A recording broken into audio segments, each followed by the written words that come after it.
Hey guys, I'm here to talk to you today about the one and only Starlink, and I have Benji here to help out. He's our newest rescue and he kind of needs to learn how to just chill out and hang out. So he's gonna be with me throughout this video.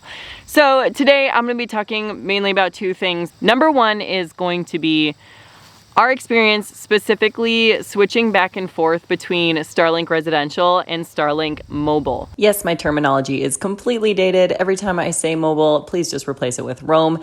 That is what it's called now. And the reason I'm doing that one first, even though it's more specific, is because I haven't been able to find a lot of information out there about it.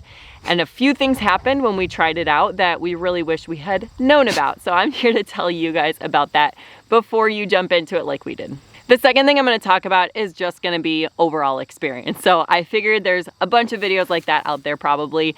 That's why I'm going to save that for the latter part if you want to stick around for that. But mainly, let's talk about switching from Starlink Residential to Starlink Mobile and how it went for us. So what happened was we got Starlink quite a few months ago now. Long story short, we have been loving it, but we needed to go someplace for a little bit that did not have good internet access. And we heard about this thing called Starlink Mobile.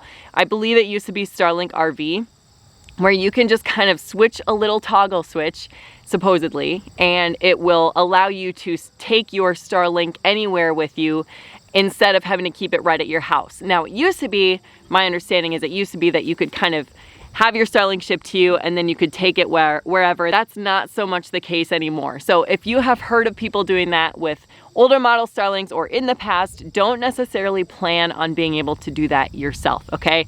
You are gonna have to switch to the mobile, which is currently, I believe it's $20 more than Starlink Residential. And that's really cool. That's a really cool option to have. It has pretty much changed our life. Being out in the boonies and having high-speed internet has been awesome. So we were excited to be able to do that. So what happened was we took it up north where we were going, and then once we got there, we switched that little toggle in the profile that said to switch from residential to RV.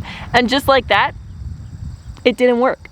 So that's a spoiler, it didn't work. But it wasn't necessarily because it was RV specific. I've got more details on that in a second, but where we went, there were a ton of dense trees, and because of that, our Starlink couldn't necessarily get access to the sky like it needed, and it was kind of a flop. We just didn't plan for the fact that up north where there were a ton of dense pines, we wouldn't be able to get access to the sky like we needed it.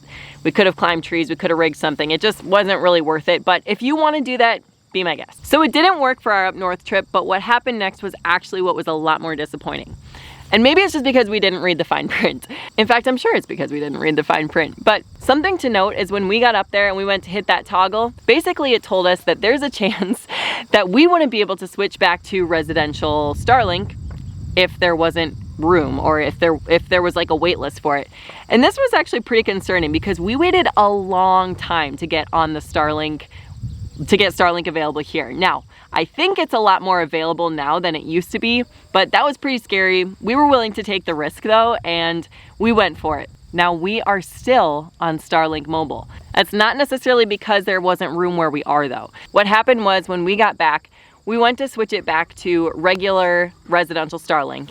And unfortunately, it told us that we would not be switching back. It told us basically that we were gonna be able to switch back in a month. And the reason is because mobile Starlink is not as good as residential Starlink. Yes, we are super grateful for it.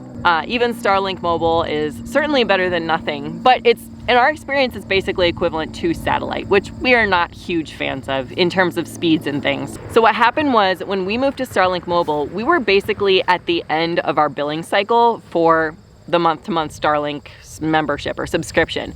So we only got charged for 4 days of Starlink Mobile, which was great, but because we can't switch back to regular Starlink until at least the full month is up, until the beginning of our next billing cycle, now we're having to pay for the whole thing, which isn't the biggest deal, but it's kind of worse when you're paying more for a product that's a lot less. Now again, I know this is our fault. I'm just putting this video out there because I don't want other people to be surprised like we were in that way. So we're kind of kicking ourselves because it wasn't even working up north where we were, and we should have toggled that switch back to regular residential Starlink ASAP when we knew we weren't going to be using it, because then in theory, my hope is that we would have been able to get back onto residential Starlink at the beginning of the next billing cycle, which was only a couple days away.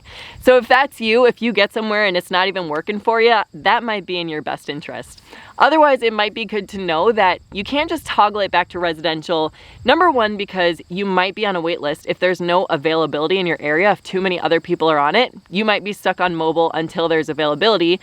Who knows when that could be? My hope is, at least for our area, my hope is that we are going to get back on it on the next billing cycle. It says it's scheduled for then, but I think it's going to depend on when that time comes. So really the main thing to note is just that it's not as easy as kind of some articles made it seem in our experience, where you're just switching a toggle on and off and switching back and forth between mobile and residential. So now I'm basically just having to figure out how to work remotely with kind of satellite internet. It's not the end of the world, but I hope that maybe if someone was out there was unprepared for it, maybe you're prepared now. Really, it's actually been working pretty well for us most of the time. So like satellite internet, it's fine during kind of the down hours. So, you know, during the day for the most part, obviously really late at night, it's fine. But during the peak kind of competition time when everybody's using the internet, after dinner, after work, yeah, it can be really slow. In fact, there were some times when nothing was working for us, which is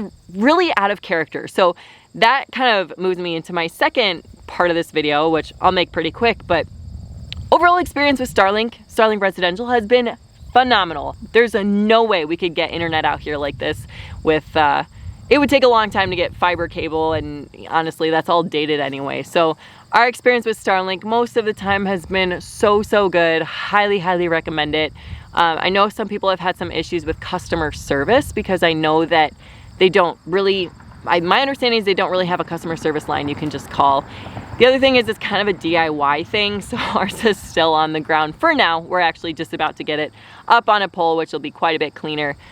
We've got the stuff to do that, so I'm sure we'll do that in the next day or two. So if not having direct access to customer service on the phone and kind of having a DIY component, if those things aren't for you, then Starlink might not be for you. But we are so glad. We actually waited it for it to be available in our area for about 3 years. I kid you not, you guys. The morning I was supposed to get satellite installed, I checked one more time. I literally prayed before I checked. I was like, God, please just let there be Starlink. I really don't want to have to sign up for 2 years of satellite, which costs an arm and a leg and has horrible service. And I opened the website and it, for the first time in 3 years, said Starlink is available in your area. I lost it.